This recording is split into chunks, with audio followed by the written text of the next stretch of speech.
আমরা সাধারণত মাইক্রোসফট ওয়ার্ডে কাজ করার সময় প্রিন্ট লেআউট অপশানে থাকি, যেটি আমাদের পরিচিত A4 পেজ বা অন্যান্য পেজ সাইজে লেখার অভিজ্ঞতা দেয়। কিন্তু অনেক সময় ভুলবশত আমরা এমন কোনো অপশানে ক্লিক করে ফেলি যার ফলে আমাদের ওয়ার্ডের পেজটি হঠাৎ করে ওয়েব পেজের মতো দেখাতে শুরু করে, খানিকটা এরকম করে।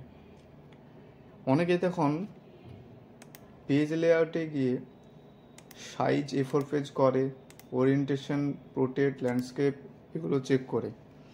কিন্তু তাও আমি এখানে সাইজ চেক করলাম, কিন্তু ওয়েব ওরিয়েন্টেশন চেক করলাম, কিন্তু তাতেও কিন্তু পেজটা আমার আগের মতন অর্থাৎ প্রিন্ট লেআউটের মতন আসছে না। তাহলে সমস্যা কি? আজকে আমি আপনাকে দেখাবো কিভাবে মাত্র এক ক্লিকে আপনার পেজকে আগের মতো প্রিন্ট লেআউটে ফিরিয়ে আনা যায়। এই সমস্যাটা অনেকের অজান্তে হয়। আসলে ওয়ার্ডের ভিউতে থাকা অপশন ওয়েব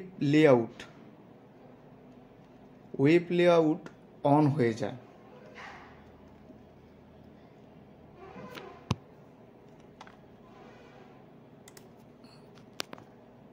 যদি আপনি ভিউ অপশানটিতে গিয়ে দেখেন যে আপনার ওয়েব লেআউট অপশানটি অন হয়ে আছে, তখনই কিন্তু আপনি আপনার পেজটিকে ওয়েব পেজের মতন দেখতে পাবেন। এখন শুধু প্রিন্ট লেআউট, এখান থেকে আপনি শুধু প্রিন্ট লেআউট অপশানটিতে ক্লিক করুন।